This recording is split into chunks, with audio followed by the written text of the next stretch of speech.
So, we're talking about Udongein X again, a Mega Man X clone starring the Moon Rabbit racing Udongein Inaba. Listen, I'm committing to the beat here.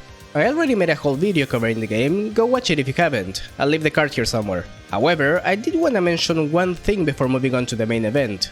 If you manage to get a streak of 20 or higher in survival mode, you'll unlock gameplay modifications, a set of options that, well, heavily modify the gameplay in some way, like changing your regular shot, giving you wings to let you air dash, or completely mirroring the game including the controls. I think most of this can also be enabled by inputting codes in the sound test, which is something that ought to be in more games nowadays really, but I was only able to figure out 2 of them, plus one that unlocks lunatic difficulty. Do leave a comment if you happen to know any others, I'm really curious. But anyways, you know, there can always be more Bunny, and so we have this DLC released November 17th, 2022 that adds Seiran as a playable character.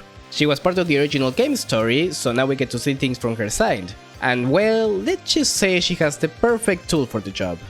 That's it! I'm getting me mallet!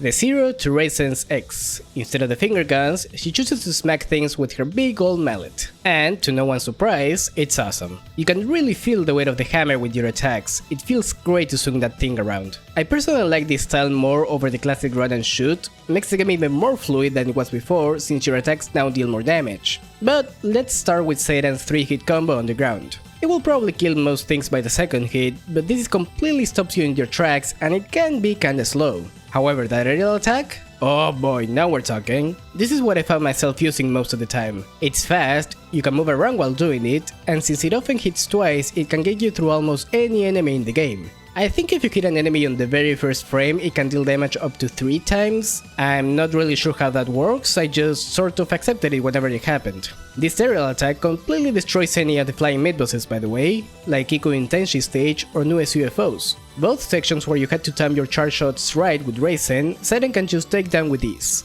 Speaking of charge shots, Seiran doesn't have any of that, so no more having to constantly hear that. Of course, all this comes at the price of having to get up close and personal with enemies, which is obviously more risky, but again, that aerial attack is so ridiculous that this becomes a non-issue most of the time. Seiran does have a ranged option with her bombs, which shoot 2 bullets from each side of the screen and can be upgraded to shoot vertically as well. It doesn't come into play that often, but it can get you out of a pinch or if you wanna safely deal with an unreachable enemy. I definitely found myself using them more often that raises more situational barrier. There's even an upgrade that allows you to get more bombs just by hitting enemies, so there was rarely a time when I didn't have any bombs. Speaking of upgrades, they work the same as in the base game here, you buy them with the P items you get in stages. And aside from the ones shared with Raisin, they definitely have more of an impact in the game this time. The rest of the game is completely unchanged. The level layouts are exactly the same as with Raisin, and despite being balanced for her, Seiran can get through them just fine. Sage's stage was one I was worried about since you have to shoot these orbs to flip the level, which are often in places that's difficult to get close to, even behind insta-kill spikes. But no, it wasn't an issue at all thankfully.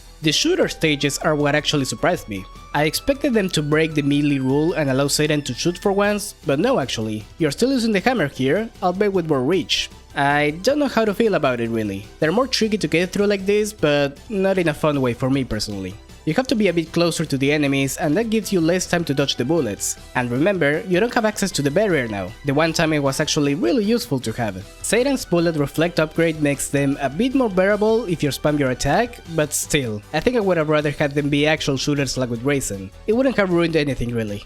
On to the bosses. They were pathetically easy. Your attacks do so much damage, you can just almost always rush them down and they'll be out in no time. You can even stun lock them for a bit with your 3-hit combo, it's insane. Not even Yorihime was that much of a threat, though I will say it feels way better to bring a hammer to a sword fight. The only boss that gave me trouble was Torami, surprisingly. Sure, you have an easier time breaking through her shields, but she's the only boss that actually chases you around and then punishes you for getting too close. So you can see how that can be a problem for the character that needs to be close to deal damage. Oh, and Reimu. She didn't give me trouble, but you can't even smack that over around yourself? Come on, what's up with that? That's a missed opportunity right there. I think Seiran is a really good addition to the game for people that prefer this kind of playstyle or simply want to replay through the game in a different way. In fact, in my original video I mentioned this being a really fun game to replay, and well, I guess that goes double now with this bunny here. And hey, it's nice to see one of the less represented characters get a main role for once. If I wanted to be nitpicky, I could say the dialogue with other characters is a bit more lackluster compared to Raisin, but this is not really a story game, so I won't. Not a huge deal. One thing I was wondering during all this, we've seen all these rabbits and not a crumb of Ringo? well, here she is, in the ending sequence. So I appreciate that we get a little peek at the best bunny, even if just for a short while. So anyways, again, Udongein X is a fantastic fangame and well worth your time if you like the Fangame X style. And if you enjoy the base game, well, might as well pick up this DLC to get a bit more out of it. As always, thank you all so much for watching and see you next stream.